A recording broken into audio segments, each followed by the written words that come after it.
Hey everybody, this is DM Mike, and this is a new playlist that'll be dedicated to radio dramas that are not necessarily associated with longer campaigns like my Hoard of the Dragon Queen or my upcoming Rise of Tiamat. But these radio dramas were connected to smaller adventures, let's say campaigns that only lasted a couple weeks, or one-shot adventures, or even Adventure League modules. So these will be random. There's even going to be a couple that are going to be Star Wars related. So this will just be a playlist that's dedicated to that. So there's a quick intro to what this is all going to be. So for the first radio drama that I wanted to kind of highlight is one that's nobody's even heard. It comes from the Adventures League module. I think it's called not Storm King's Thunder. I think that's the season it's connected with. It is Treasure of the Broken Hoard. Now, it's been a long time, guys, since I last played this. Matter of fact, I never got around to playing it. I prepped a hell of a lot of stuff, but never even ran the adventure. I'm not even sure what happened. This must have been like 2016, maybe 2017. I'm not sure how long ago all this stuff was released. So, forgive my lack of memory on this. But anyway, I was prepping the adventure, and I came up with several short radio dramas. Now, these are nowhere near the quality or the length, I should say, of Hoard of the Dragon Queen, where they were reaching 5, 6, 8, 13, almost 20 minutes long, where I would chop them up sometimes. These are shorter. These stick around 2 to 3 minutes. So this first batch, like I said, comes from Treasure of the Broken Hoard, and that adventure revolved around, I could have my facts wrong here, about a woman named VERANDA STOORE, I believe. She dies like right at the beginning of the adventure. You don't even see her or know anything about her. I think the players get some kind of information that she was going around treasure hopping in a way, trying to find all the treasure from the Broken Hoard, which I believe, if I remember right, was the Cult of the Dragon, where the Cult of the Dragon has fallen apart, and now treasure is scattered all over the realm, and the characters were supposed to go from place to place to place to place to find this. Could be absolutely wrong here. But anyway, I remember reading some of the exposition and coming across the quick story about VERANDA STOORE, could have the name wrong, and just what happened to her. Like, there's not really a lot there, actually. I think she's just dead, and the characters get some kind of information. Well, I thought to myself that, here's an opportunity to create a small little radio drama that connects it to the story and something that the players can listen to, and maybe like halfway through the session or the next week that we would meet, it would kind of click, like who that person was.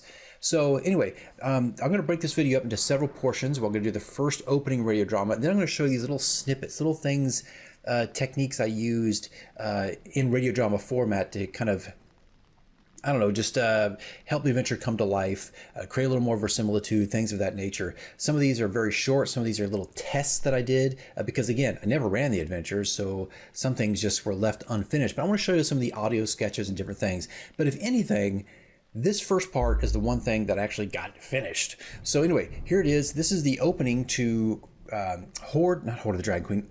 I just finished playing that. Treasure of the Broken Hoard. And this is the fate of VERANDA STOORE. All right, let's go ahead and start playing it.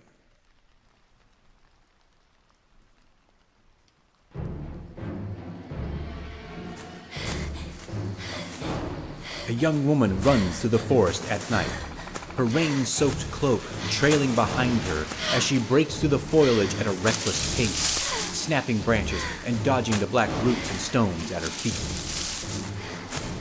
She slides and evades, jumping small ravines, tree stumps, and vegetation, gliding through a denseness of the wilderness at a breakneck pace. She trips, quickly stands, and slams herself against a tree.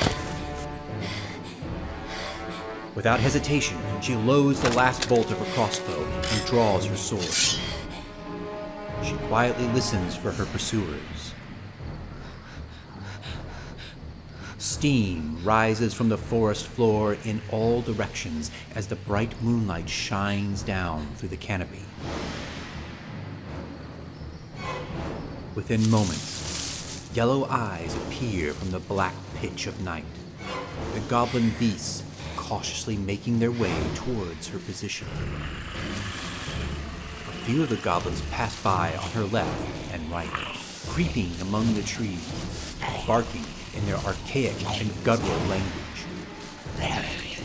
She breathes a sigh of relief as they pass, but quickly ducks as a blade strikes near her. Within moments, she fights off 3 of her attackers, the goblins striking swiftly and with lethal precision.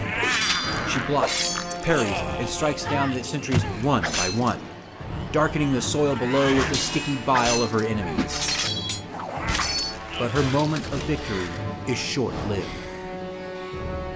A deep, rumbling growl erupts, and a sense of doom overwhelms her. The moonlight is suddenly blocked from above, and she slowly turns to face the lumbering and menacing shadow.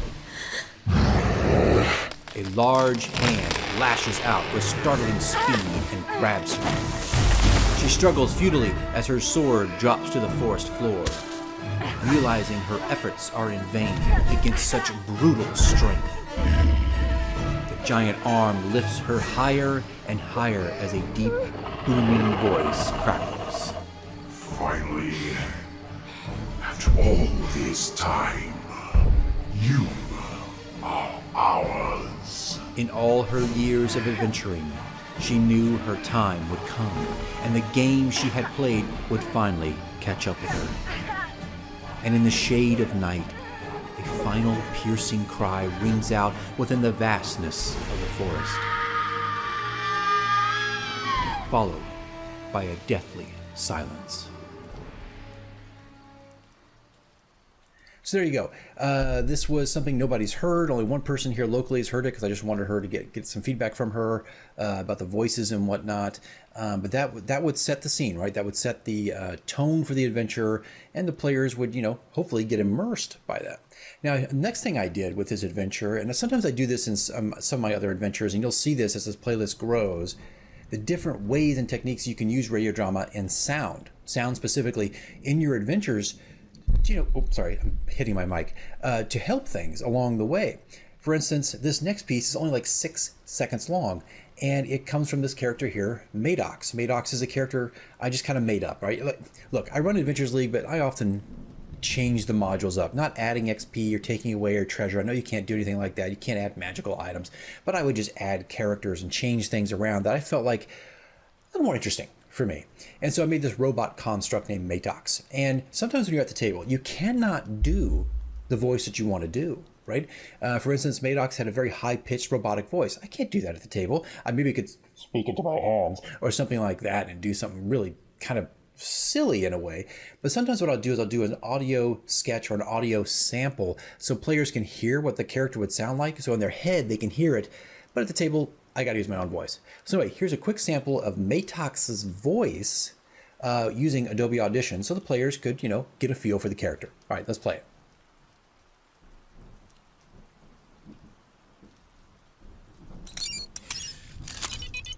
Construct P136 is at your service. I am known as Ant. My name is MATTOX. I am an assistant to the Mrs. STOORE. I unfortunately do not have any information on recent events. I believe we were ambushed by what appeared to be goblins and possibly a giant. There you go. Short, simple, to the point, right? I've done this in several adventures where I can tell the players, like, okay, this is what it sounds like. This is what it feels like. This is what this character is breathing like, or whatever, this is so many ways you can use sound at the table. So that was MATTOX. Now the next thing, this next piece, I'm going to kind of combine all this together. You can skip ahead if you want to, or just turn off the video. But the next one is a finished piece, and I think, if I remember right, the adventure was broken up into 5 treasures, maybe 3. And the first one they come across, some message was left behind by the giants. Like, they try to get to the treasure and there's nothing there. And the giants leave a message. I think it was on stone or something like that. But I thought, you know what might be more interesting? Let's do it like a kind of a hologram. Like they left some kind of magical hologram, lack of a better word, like a spirit that kind of is left behind in case anybody is following them or trying to get the treasure before them. All right, so I think it's in that first section of that video, or first section of that adventure. Anyway, this is it. This is the message that's left behind by the giants, right? Let's go ahead and play that one.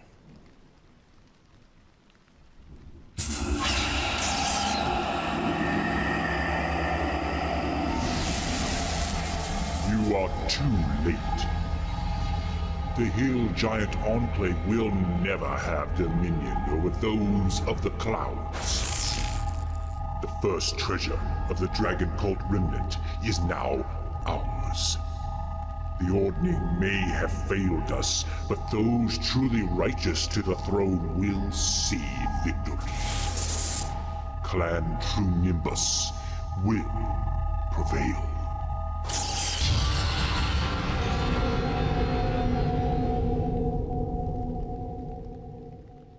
Okay, there you go. So really, I had about 3 things finished in this adventure, and that was the message that was left behind. I had to write the dialogue. It's not really in the book or anything like that. It's just, it just felt like it was more interesting than whatever was in the module at the time. I can't remember now.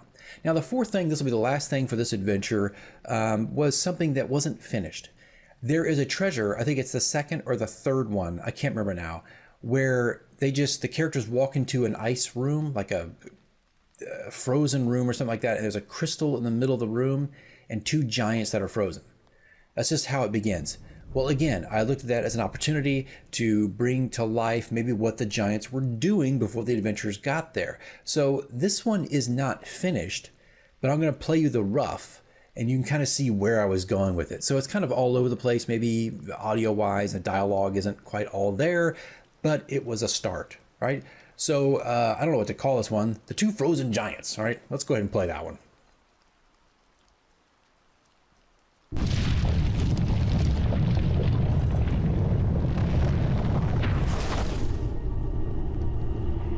Is this way? Over here. Want to step? It might get a little slick. Is this where you think this supposed diamond of the snow exists? Without a doubt. It's here.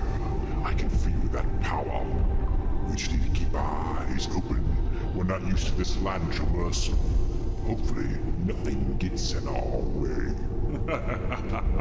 What mortal here could stand in our way?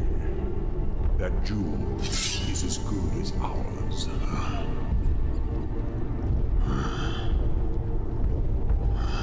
Would you look at that? Damn near looks like starlight captured in the glass. This little crystal nugget should definitely fill the coffers and push the war effort in our clan's favor. And there it is. So that is, I wanted to do more with that. I thought it'd be kind of fun to bring to life some of those locations before the players got there. There's even one more. You know what? I'll put it up here. It's embarrassing probably, but I'll put it up here. It's another voice sample like MATTOX. There's a moment where the characters are climbing up this rocky hill and like the rock is alive. I hope I got this right. It's something to that effect where like there's a rock creature that is kind of just present, like it's a pile of rocks or something. I don't know. You can go read the adventure. I know I'm so vague on this because I don't remember much of it. But there's just some kind of rock creature in there and it comes to life and the characters kind of interact with it while they're hunting for the next piece of the treasure. And this is just the voice that I'd come up with. It was an early sketch, rough at the time, but this is one of the characters was going to step on its face and it would say, this. Hey, watch it there. That's a little personal, don't you think? So there you go. A rough voice, not completely finished, but that is, different ways and methods we can use radio dramas. I think if you look at the Horde of Dragon Queen stuff, you're going to find all that stuff already present, tone pieces, voice work, and then entire scenes fleshed out. But at the time, I was still sticking with a very small 2-3 minute tops radio dramas because it was important, because you're playing live, at a place, a comic shop, whatever, a D&D shop, hobby shop, whatever we call them nowadays. You're playing there and you got so limited amount of time. And that's why for a long time, my radio dramas were capped at 2 to 3 minutes tops. Like you just wouldn't go past that. But anyway, I would love to play this adventure. I still think it has potential. I would change it up dramatically so I wouldn't be playing it in an Adventures League setting. But I still think, I may actually play this at some point because of just all the work that's been done. But I've been sitting on this audio for like 2-3 years now. But anyway, guys, that's it. That's the first one, the first video in this kind of abstract radio drama series. The next one, I believe the next one's going to be another smaller campaign that I did. Like the campaign was literally, well, it's not a campaign. It was a one-shot adventure in a local cafe shop.